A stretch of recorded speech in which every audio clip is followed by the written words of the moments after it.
Okay, class. So recently we've been going over the Civil War, and today we are going to start getting into the Battle of Gettysburg, one of the pivotal moments of the war when the tide started turning. Now, can anyone tell me where the town of Gettysburg is located? Yes, Lisa. It is in Pennsylvania. So that means that the Confederacy Army was in the north, invading the north. And who was leading the army of the Confederacy? Will? Yes, you are right. It was General Lee.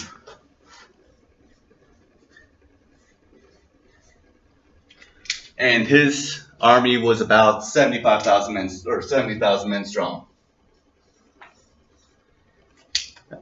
Can anyone tell me who was leading the army for the Union? Yes, Roberto. You're correct. It was General Meade.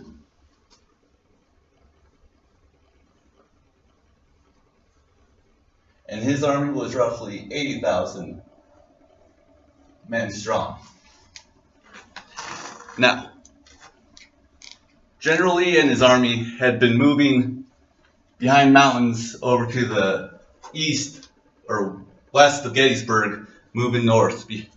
And they decided to come down the Cashtown Road right here into Gettysburg.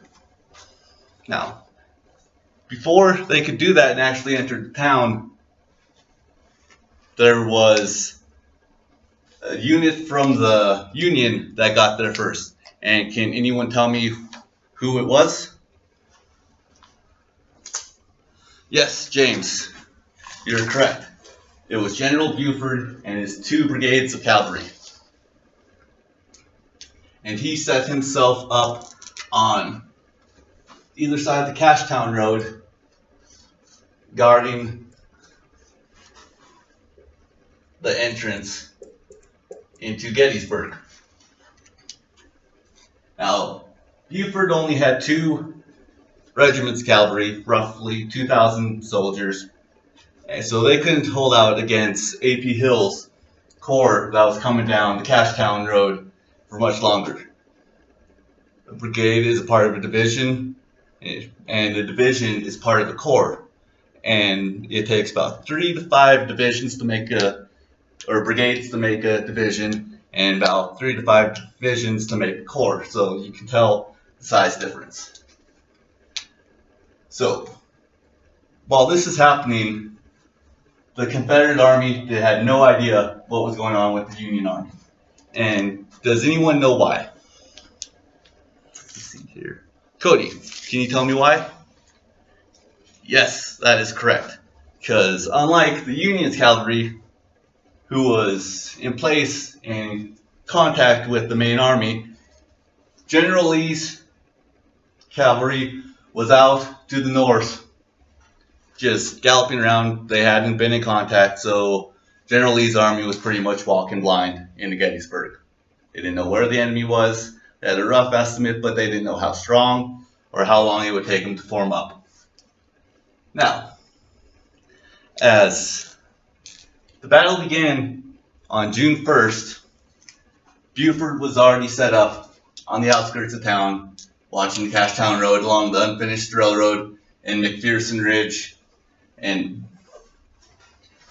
the first Confederacy encounters is part of General Heth's division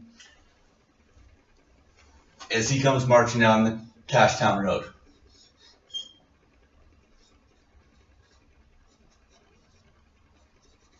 General Heth's division is part of A.P. Hill's corps for the Confederate Army. Now, while Heth is marching down the Cashtown Road, another Confederate contingency is moving down the Carlisle Road from the north, and that is General Ewell's corps.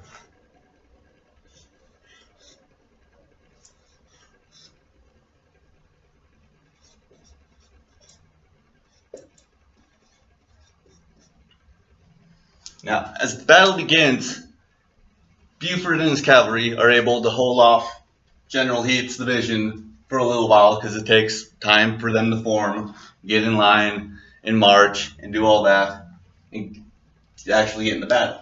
So as they are forming up, going after Buford, what Buford was hoping would happen is happening, and that is General Reynolds' First Corps of the Union Army coming down the Taneytown Road to reinforce.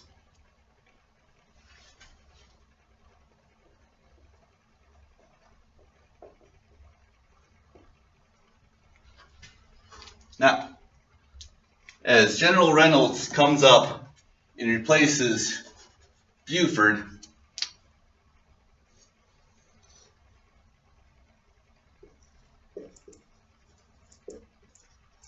he is almost killed immediately in the battle, trying to form up his troops, and gets shot. Now, there's speculations. They think he could have been a better sharpshooter. No one will ever really know. But he is replaced by General Doubleday.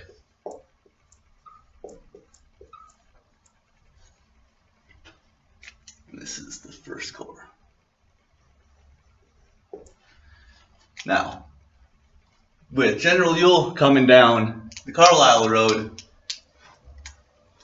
General Howard's 11th Corps is moving up behind General Reynolds and getting into place north of town to defend.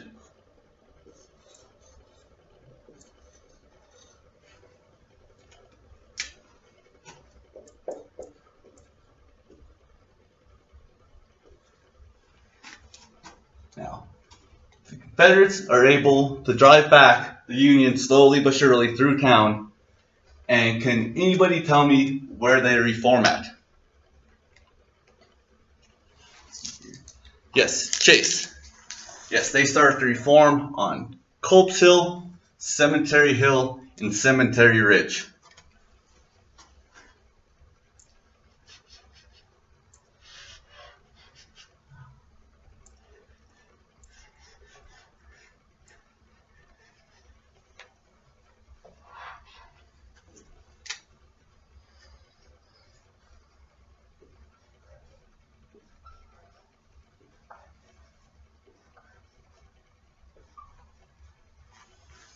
Now, by this time, what generally didn't want to happen is now happening. His army is not all the way up, and he is engaged in a full-scale battle against the enemy that he still doesn't know how strong it is. He sees more Union men piling in, while his army is still marching down the Cashtown Road. Now, General Lee tells one of his commanders, since he has the Union on the run, to go ahead and press the attack. Now, can anyone tell me which general that he told to press the attack? Up Culp's Hill and Cemetery Hill.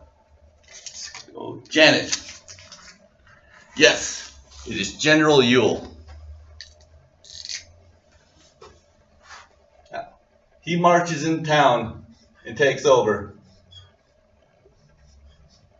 but he does not continue the assault. Now, people would go against his credibility because he didn't attack, and he was replacing General Longstreet, which was, well, that's a hard guy to replace. So he didn't continue the attack up Culp's Hill. The Confederates forming more. That is A.P. Hill's corps. There's a couple Hill generals for the Confederacy, so you got to make sure to put the first initials. Now, while this is happening, this draws to the end of the first day of battle. Now, the Confederacy is still in good position. They won the battle for the day. They've driven the Union back. But what they can't help is that while night comes along, more Union troops are marching north and reinforcing the troops of Doubleday and Howard's corps that are